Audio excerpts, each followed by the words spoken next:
9월 30일 수요일 큐티를 시작합니다. 친구들, 오늘은 9월의 마지막 날이며 동시에 추석이네요. 오늘 이 시간에 말씀 앞에 섰다면 여러분들은 정말 축복된 사람들이라고 믿습니다.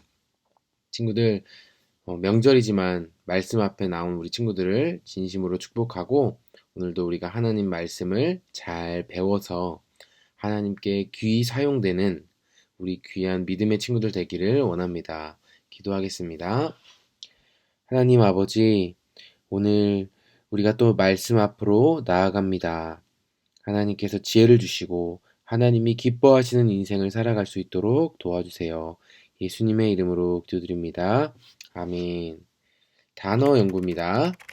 첫 번째 단어는 질그릇이에요. 흙으로 구워 만든 그릇이 질그릇이죠. 흙으로 구워 만든 그릇. 질그릇의 특징은 잘 깨지기가 쉽다라는 거예요. 두 번째 단어는 내맡기다. 아주 맡겨버리는 것을 의미하죠. 예문 준비했는데, 주인은 요셉의 성실함을 보고서 모든 일을 내맡겼다. 이해되나요, 친구들? 세 번째 단어는 난처하다예요. 이러지도 저러지도 못해서 딱하다. 이것을 난처하다라고 하는데, 요셉은 오해를 받게 되어서 난처했다라고 쓸 수 있어요. 친구들, 우리 창세기 말씀 기억하죠? 요셉이 노예로 팔려가서 종이 됐잖아요. 그때 너무 성실해서 그 종들 중에서도 우두머리가 되었었던 거죠. 근데 그 요셉이 오해를 받게 됩니다. 누명을 받게 되는 거죠. 누명을 받게 돼서 결국 오해를 사게 되어서 난처했었습니다. 그것을 전사님이 예문으로 준비해 봤어요. 네 번째 단어는 낙심이에요. 원하는 것이 이루어지지 않아 속상한 마음을 낙심한다고 하죠. 동의어 비슷한 말로는 절망, 실망 이런 것들이 있습니다. 단어 연구 마치겠습니다. 오늘은 84쪽 고린도후서 4장 1절부터 18절입니다. 실망하지 않아요. 우리는 이 보화를 질그릇에 담고 있습니다. 이것은 그 풍성한 능력이 우리에게서 나오는 것이 아니라 하나님께로부터 나오는 것임을 보이시려는 것입니다. 우리는 사방에서 압박을 받아도 눌리지 않으며 난처한 일에 빠져도 절망하지 않습니다. 핍박을 당해도 버림을 받지 아니하고 매를 맞아 넘어져도 망하지 않습니다. 우리 예수님의 생명이 우리 몸에서 나타나도록 하기 위해 항상 예수님의 죽으심을 우리 몸에 짊어지고 다닙니다.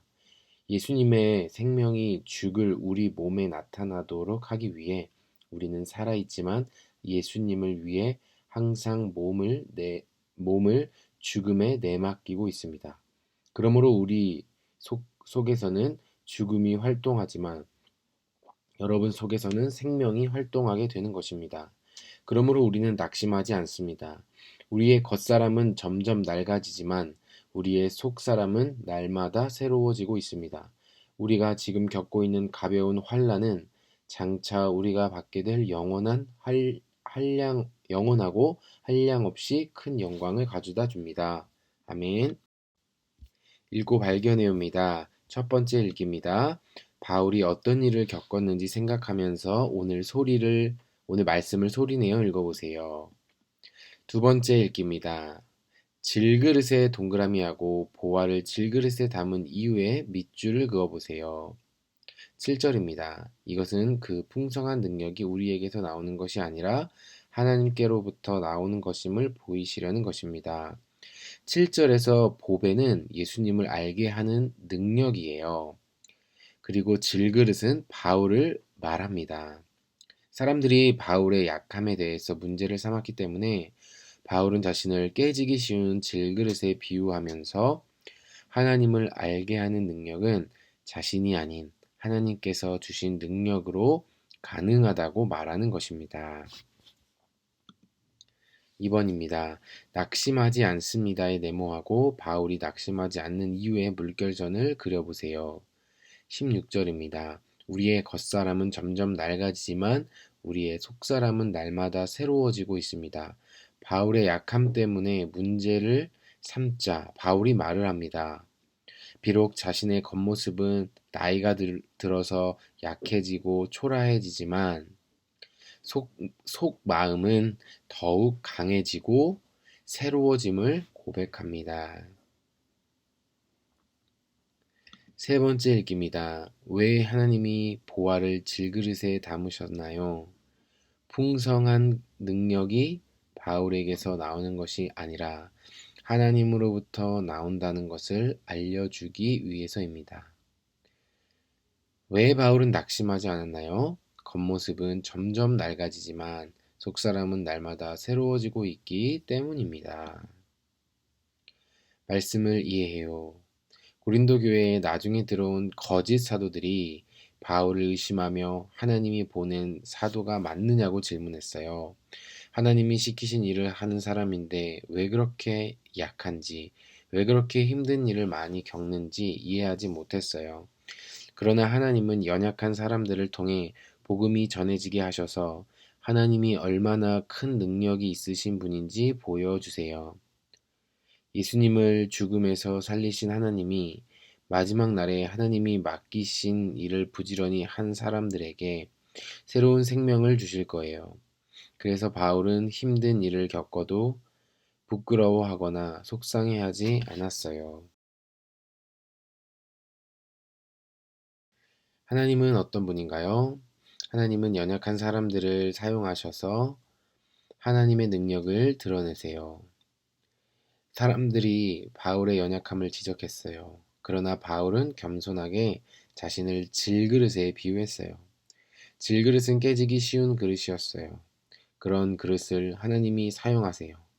왜냐하면 하나님의 능력은 어떤 것도 못 사용하실 것이 없으시기 때문입니다. 그 하나님께서 여러분과 전도사님을 사용하십니다. 약한 부분이 있다면 하나님께 그 부분을 위해서 기도하고 도움을 구하는 기도를 합시다. 하나님이 나에게 바라시는 것은 무엇인가요? 우리의 연약함 때문에 실망하지 말고 강하고 능하신 손으로 우리를 사용하시기를 원하시는 하나님을 더욱 의지해요. 하나님은 우리가 실망하기보다는 하나님을 의지하기를 원하십니다.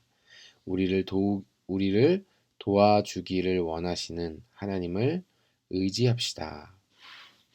기도하고 실천해요를 우리 친구들의 말로 적어보세요. 내가 연약한 부분이 있다면, 부족한 부분이 있다면 하나님을 더욱 의지함으로 그 부분을 위해서 기도하면 좋겠습니다. 여러분들의 연약한 부분을 댓글로 남겨주세요. 우리 함께 기도했으면 좋겠고요. 전도사님이 작은 추석 선물 보내도록 하겠습니다. 친구들, 명절이 시작되었는데요. 우리 친구들 가족들과 즐거운 명절 되기를 바랍니다. 안녕.